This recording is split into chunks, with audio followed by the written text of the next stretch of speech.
le siège fait piac de lui-même. Hein? Donc, quand vous regardez, voyez ces choses-là. Amen. Alors, bon, maintenant, dans la réalité, qu'est-ce qui se passe? Nous sommes dans ces temples. Pourtant, il y a le temple de la parole ici. Mais nous le voyons là, il est fini. Amen. J'aimerais te dire que quand Dieu te regarde et qu'il te voit en Jésus-Christ, tu es un produit fini comme ça. Fini. Mais quand c'est avec qui tu habites, parce que tu te réveilles le matin, tu as un visage qui est renfrogné par le sommeil, tout ça, il te voit en forme vide, tu dis que tu es rempli du Saint-Esprit, il ne te croit pas, il dit, Dieu te voit fini, mais celui avec qui tu vis, il te voit comme ça. Mais laissez-moi te dire que tu es un chantier de Dieu. Tu es en train d'être travaillé par la grâce de Dieu. Et réellement, ce que Dieu voit là en toi, c'est ce que tu deviendras. C'est ce que tu deviendras. Même si aujourd'hui ce n'est pas manifesté. Mais pour Dieu, c'est déjà fini en Jésus. Que les hommes te contestent ou qu'ils ne te contestent pas, c'est déjà fini. Dieu a tout accompli en Jésus. Est-ce que je parle à quelqu'un? Alors les hommes te voient dans tes imperfections, mais Dieu te voit dans la perfection de Christ. Sur toi, il y a la gloire de Jésus. Quand Dieu t'approche, il ne t'approche pas par tes propres mérites, mais il t'approche par les mérites de Jésus. Tu n'as rien à voir dans cela, bien-aimé. C'est Dieu qui a choisi Jésus pour qu'il fasse sa joie. Et tant que nous sommes en Jésus, nous ferons aussi la joie de Dieu. Alléluia. Les hommes t'accusent à cause de tes imperfections. Mais regarde comment le ciel te voit. Amen. Un jour, on a amené une femme, surprise en flagrant délit d'adultère. N'est-ce pas? On l'a amenée devant Jésus. On a dit, Moïse nous a ordonné de lapider de telles femmes. Jésus n'a pas justifié cette femme pendant que l'on l'a accusée. Pour dire, je me tiens là comme avocat. Vous n'allez pas la lapider, vous n'allez pas faire parce que, article 3, article 4. Jésus a sorti seulement une seule parole. Pour dire, vous voulez être tous devant le tribunal parce que vous êtes venus avec celle-ci. Elle, au moins, elle a été attrapée. Mais dites-moi, que celui de vous qui n'a point commis de péché, qu'il jette le premier la pierre sur cette femme. Et le tribunal était ouvert. Amen. Le tribunal était ouvert. Chacun a commencé à se présenter devant les juges de sa conscience. Et on a dit qu'ils s'éloignèrent, partant des plus vieux jusqu'aux plus jeunes. Comme pour dire que les plus vieux qui ont vécu longtemps sur terre ont commis beaucoup plus de péchés que les plus jeunes. Ils ont abandonné leurs pierres là-bas. Ils sont partis. Il y avait un silence total. Jésus écrivait par terre. Quand il relève la tête, il n'y a plus personne. Qu'est-ce que Jésus demande? Où sont ceux qui t'accusaient? Les hommes accusent aussi. Et des fois, ils ont raison d'accuser. Mais c'est Dieu qui justifie. Elle était coupable, cette femme-là. Mais, bien aimé, demandez un peu à Jésus la question de savoir pourquoi il va renvoyer cette femme sans qu'elle ne puisse mourir. Pourquoi il ne peut pas juger et dire, elle est adultère, il faut qu'elle paye. Mais Jésus dit, où sont ceux qui t'accusaient? Moi non plus, je ne te condamne pas. Va, mais ne pêche plus. Voilà ce que je disais tout à l'heure. Ce qui intéresse Dieu, ce n'est pas seulement qu'il y a eu péché, mais c'est ce qui va suivre après. Va et ne pêche. Si tu es là et que tu as l'habitude de pécher, ce matin Jésus te dit va, mais ne pêche. C'est ce qui l'intéresse. Vis maintenant dans la sanctification. C'est cela la grâce. Que les coupables puissent être déclarés innocents parce que pardonnés.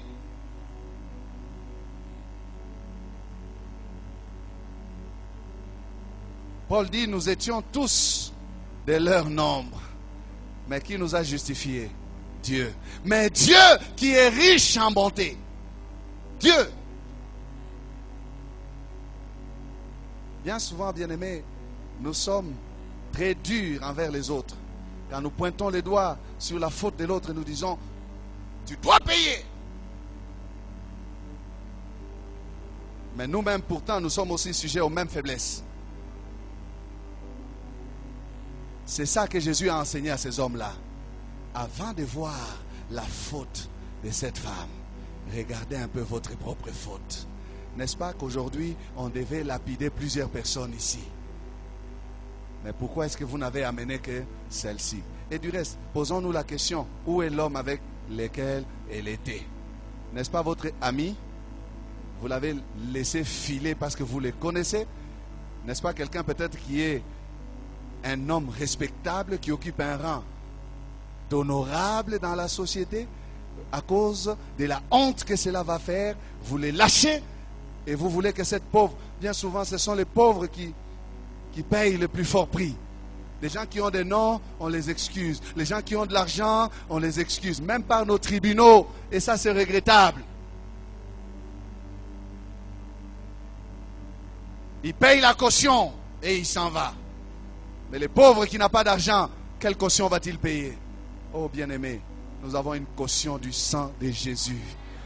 Même si les tribunaux des hommes peuvent te condamner, c'est Dieu qui justifie. Va et ne pêche plus. Imaginez cette femme en train de rentrer dans les quartiers. Les mêmes qui l'ont arrêté la voient. Je suis libre. Lui non plus ne m'a pas condamné. Bien-aimés, s'ils n'ont pas réussi à la lapider devant Jésus, pensez-vous qu'ils auront la force de la récupérer, de la lapider individuellement? Non. La voir même d'ailleurs leur rappelle leur propre péché. Il nous a amené vers quelqu'un qui nous a... C'est Dieu qui justifie. Amen. Ce n'est pas qu'elle n'a pas commis de péché. Elle l'a commis. Qui va juger Jésus de l'avoir renvoyé libre? C'est lui son créateur. Amen. C'est un nouveau départ que Jésus-Christ lui a donné.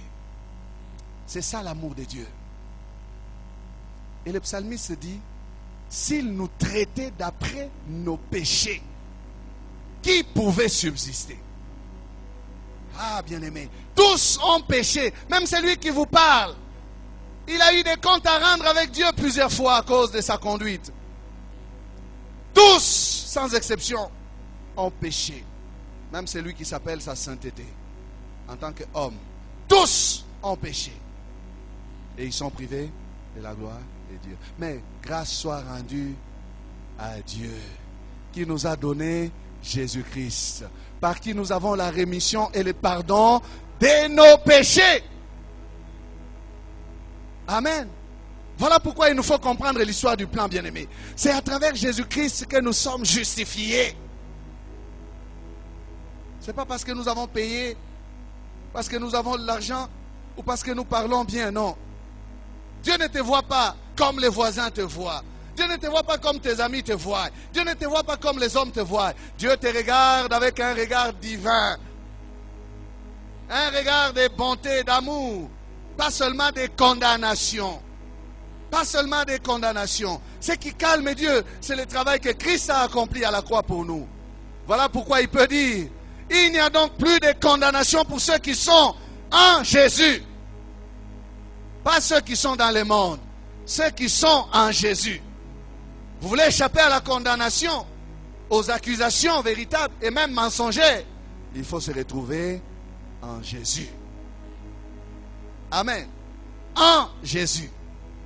Balaam dit, il n'y a point d'iniquité en Jacob. Pourtant, Israël n'est pas parfait. Dieu est libre de pardonner, de faire grâce à qui il veut. Il dit, je fais grâce à qui je veux. Je fais miséricorde à qui je veux. Certains sont morts dans leurs péchés. Mais d'autres, Dieu les a pardonnés. Bien-aimé, le fait que toi tu sois pardonné, que tu vives jusqu'à aujourd'hui, ce n'est pas que tu es meilleur. C'est la grâce. Et là aussi, nous devons comprendre la grâce du Seigneur. Que les mêmes péchés ont entraîné plusieurs. Certains ont attrapé le VIH par la débauche et l'impudicité. Mais toi, tu as eu cette vie-là, tu n'as rien eu comme maladie. Est-ce que Dieu t'encourage à continuer? Non. Que la grâce te fasse réfléchir. Est-ce que quelqu'un m'entend? Non, tu n'as pas à te frapper la main et dire, oh non, nous sommes des approuvés de Dieu, justifiés par le Seigneur, et tu continues à vivre dans le péché. Non. Lorsque Dieu t'a justifié, c'est pour que tu marches maintenant sur les sentiers des justes, dans la justice, selon la justice, dans la piété, selon la crainte de Dieu. Amen. Parce que tu as échappé à un grand danger, bien-aimé. Vis maintenant en tant qu'un homme raisonnable, un homme sensé. Quand les hommes accusent, Dieu n'est pas obligé de prendre leur position, parce que Dieu connaît la vérité. Amen. Joseph a été accusé. Il y avait des preuves même. La femme avait son vêtement et Joseph était nu. Bien-aimé, quand vous vous retrouvez devant un tel tableau, vous allez nier que cet homme vient il ne vient pas d'une affaire grave. Devant qui est-ce qu'on pouvait se présenter pour que Joseph soit disculpé? Devant personne. On va lui demander seulement, est-ce que ça c'est ton vêtement? Oui, c'est mon vêtement. Est-ce que tu t'es enfoui nu? Oui, je me suis enfoui. Mais qu'est-ce qui s'est passé? Oh, rien. Mais la femme dit que tu voulais l'agresser. Joseph peut dire, c'est elle qui m'a agressé. Qui va le croire? Il va dire, est-ce qu'elle a assez de force plus que toi? Non. Bien-aimé, dans certaines situations, lorsqu'on t'accuse, même si tu te défends, plus tu te défends, plus tu t'enfonces. Plus tu parles, plus tu perds raison. Certaines situations, il faut se taire et dire, c'est Dieu qui justifie. Tu vas en prison, accepte d'aller en prison, mais toi-même tu sais que je suis innocent. Et prie et dis, c'est Dieu qui justifie. Amen. Et parce que Dieu justifie, un jour, ça c'est la bonne nouvelle. Ta justification va éclater devant ceux qui t'accusaient. Tu sortiras de cette prison-là. Tu seras rétabli dans tes droits. Parce que c'est Dieu qui justifie. Alléluia. Potiphar était un monsieur en Égypte. Imaginez que Potiphar entende le son des clairons et tout ça. Et puis il voit les chars de Pharaon. C'est Joseph qui est dedans. Avec les vêtements de Pharaon sur Joseph. Avec la garde de Pharaon. Et Potiphar s'arrête. Il dit, qui est-ce? On lui dit, c'est Joseph. Il dit quoi? Non, c'est lui le nouveau premier ministre. Potiphar, l'intendant de Pharaon, va-t-il parler? Parce que c'est Dieu qui justifie. S'il est militaire, Potiphar, il doit rendre les choses de Joseph à Joseph. Il ne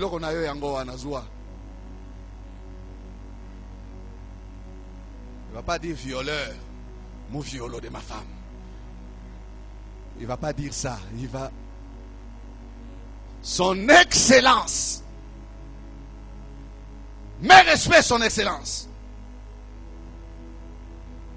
Potiphar vient. Allez compter les sacs de maïs là-bas. Son excellence. C'est Dieu qui justifie. Dis à ton voisin, c'est Dieu qui justifie. C'est Dieu qui justifie, bien-aimé. Quand Dieu justifie, Dieu peut permettre aussi de rétablir dans le droit. Quand Dieu justifie, Dieu peut permettre de fermer la bouche à ceux qui accusaient en faisant des grandes choses avec la personne qu'il condamnait pour leur prouver la puissance de sa parole, la grandeur de son nom, la puissance de sa main. Parce que Dieu est capable, bien-aimé, de changer les situations des justes. Là où c'était un pécheur, on va dire il est juste. On a dit il a détourné. On dira non, on avait menti sur son compte. C'est pas lui qui a fait ça. La vérité va être rétablie. Parce que c'est Dieu qui justifie. Il y a une femme qui souffre. Elle est de cette église. Oui, j'en parle. Papa, tu n'as pas raison d'accabler ta femme. De la câbler. Libère-la. Laisse-la libre. Elle te dit qu'elle n'a pas fait cela. Elle n'a pas fait. N'attends pas que Dieu te force la main. Ah, il y a des hommes comme ça qui attendent seulement que Dieu force la main pour qu'il accepte. Mais dans un couple, il faut qu'il y ait une relation de confiance, non? Si je te dis c'est pas moi, c'est pas moi. Non, lui dit toujours c'est toi. C'est toi. 3 mois après, c'est toi. Il revient. Elle commence à souffrir de cela. Tu peux la lâcher. N'attends pas que Dieu puisse la justifier. Et si Dieu veut justifier quelqu'un, il peut faire aussi un grand coup. Un grand coup pour confondre l'accusateur. Et il va te prouver ouvertement. Et on va te demander l'obalissus. Et tu vas être là. Oh, je demande pardon. Tu vas commencer à demander un pardon forcé. Calme-toi. Le message est passé. Amen. C'est Dieu qui justifie, bien-aimé. Dieu nous justifie pour démontrer son amour. Il nous justifie pour nous rendre le témoignage qui a été perdu. Vous savez, c'est difficile lorsqu'un témoignage est perdu, abîmé, gâché, de le rétablir. Mais si la personne est innocente, il y a toujours un rétablissement. Amen. Toujours un rétablissement du témoignage aussi. Parce que Dieu va travailler même dans les cœurs pour remettre à nouveau la crédibilité du condamné. Le diable accuse donc pour que la condamnation tombe sur nous. Les hommes aussi dans leurs objectifs, ils accusent. Quelles que soient les voies qu'ils utilisent, c'est pour jeter la condamnation sur nous. Mais Dieu ne se limite